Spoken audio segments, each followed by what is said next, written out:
Following on from my lecture on moral injury in the Walking Dead universe, I will look solely at this capsule episode of Fear the Walking Dead, featuring the troubled character of Daniel Salazar.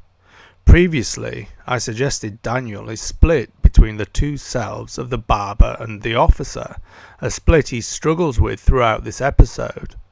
I will take a deeper look at both a closed writer-intended reading of this TV text and an open reading based on the inclusion of the many culturally loaded elements in the narrative. My focus for this deep reading of the text will be mirroring and symbolism. Mirroring, when in particular used with inversion, as indicated in the last Walking Dead lecture, can be used for a rich, complex narrative feel. Beyond the mirroring and symbolism, I will be talking about the high wire act the writer must walk between mastery and transparency of his ideas. He or she is both puppeteer and ventriloquist, and there are elements in this episode that are certainly not transparent in terms of clearly showing the puppeteer, but it's a great episode. Additionally, the gap I left between my first Walking Dead lecture and this one has really revealed why this episode was so important. It is very interesting in terms of season structure and episode placement. Water becomes a multi-level metaphor here and at the Otto Ranch compound. I will also look at the meaning of symbolism as partially expressed with readings we can take in conjunction with the death of the author. That is, once a writer loads heavy, culturally loaded symbolism into a narrative, the viewer can make his or her own open reading without that meaning necessarily being formally intended by the writer. This is not only acceptable, but can be desirable. This lecture can be read as a standalone without referring back to my original Walking Dead lecture, but in that lecture I outline meanings for various concepts such as moral injury, wound, internal arc, ghost, shadow and persona. This lecture itself is really what I set out to present for the first lecture, but I realised I had to set out the fundamentals of moral injury. I'll have a recap later. So, this episode, which I think is a standout from almost all of the TV I've watched in the last year, was written by Alan Page. I'm giving a lot of the credit and the focus to Mr. Page. This episode was directed by Alex Garcia Lopez, who I of course also give credit to for what is the masterly concision of the narrative. Page also wrote 2016's episode Los Muertos and Ouroboros.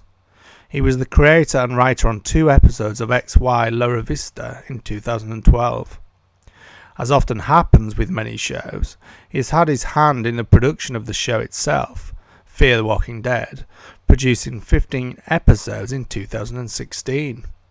On the fact that this is one of the very few episodes of mainstream US TV that are almost entirely in Spanish, he was the script translator for Gloria in 2014 and translation consultant for one episode of POV in 2010. My opinion on this is that not only does it not detract from the experience, I felt actually pulled into scenes when reading the subtitles, as I didn't have to worry about making out the very subtle, almost whispered exchanges between Daniel and Efrain, for instance. This felt to me very intimate.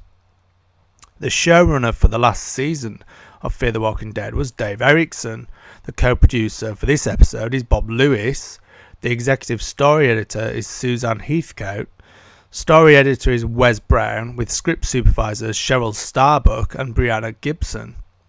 We don't have to sit and wonder at the motivations behind this episode, as showrunner Dave Erickson has talked about the thinking behind how it fits into Daniel Salazar's general character arc. The first thing that is interesting is that he was never intending to die, so that was always going to be a big reveal later in the show. And unlike Glenn's, quote, first death in The Walking Dead and its fan backlash, it couldn't be regarded as a cheat here, as we didn't see him appear to die or have his guts ripped out. But it was apparently Daniel's absence over the course of several fear episodes that led to the decision to make his return very powerful. We can't know exactly when it was decided how important water and the dam would be to the show, but the finale acts back to the meaning of Daniel's capsule episode, as I will discuss later in terms of symbolism. Resurrection, as I will also look at shortly, was a conscious part of the episode. At times this comes too close to clunky Deus Ex Machina, with the giant zombie lightning bolt, but that falls in line with the idea of this being the most Hispanic, Catholic-based episode in the season, with a heritage of Spanish magical realism. The idea of resurrection, from the showrunner Dave Erickson's perspective, was some sort of near purgatory concept, in which he is always suffering over the moral injury I discussed in the last lecture. But he can never have the release of death. So, he is condemned to this suffering over and over. We'll look at this in terms of the religious symbolism of the episode later. Also, regarding my last lecture, the mainstays of modern day screenwriting concepts such as persona, ghost and true character all come into play in this episode, and quite consciously so from Erickson and Page.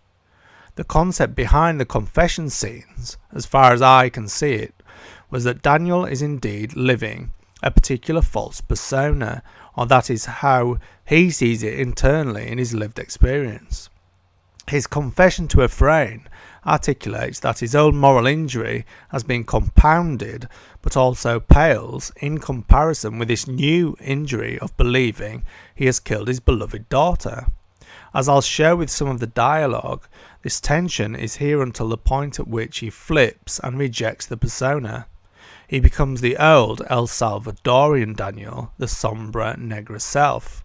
We then see the tension of the two selves, the officer and the barber, at the moment he freezes in the last minutes of the episode. I will discuss the meaning of Ephraim and Lola to Daniel, and this choice he has between these two new friends and his new employer Dante. The choice is binary. Dante as an echo of his old El Salvadorian identity. His new friend has his potential to overcome that callous side. This split is healed, at least temporarily, by the functional Forgive Me 3-beat, which is itself very religious, and in particular religious from the perspective of Catholicism. Alan Page, interestingly, is, according to Erickson, the only writer who remained from the previous season, so that would seem to play into how this capsule episode stands out in terms of deeper meaning. What have other people said about this episode? Well, I found a key Vanity Fair article which says this capsule episode wasn't boring, and compares the vertiginous pace of fear with the frustrating pace of Walking Dead described in my last lecture. It complains fear hasn't developed its characters to the same extent Walking Dead has, but cites this very episode as a manifestation of the alternative, an intense look at the depth of one character, Daniel. And as you will know from the Walking Dead Season 7 plot breakdown from my last lecture, if you listen to it, I agree that Season 7 failed when it tried something like this capsule episode for Tara, who is not of the same caliber as Daniel, for the purpose of audience engagement. Next, I will break down the general plot and structure of the episode.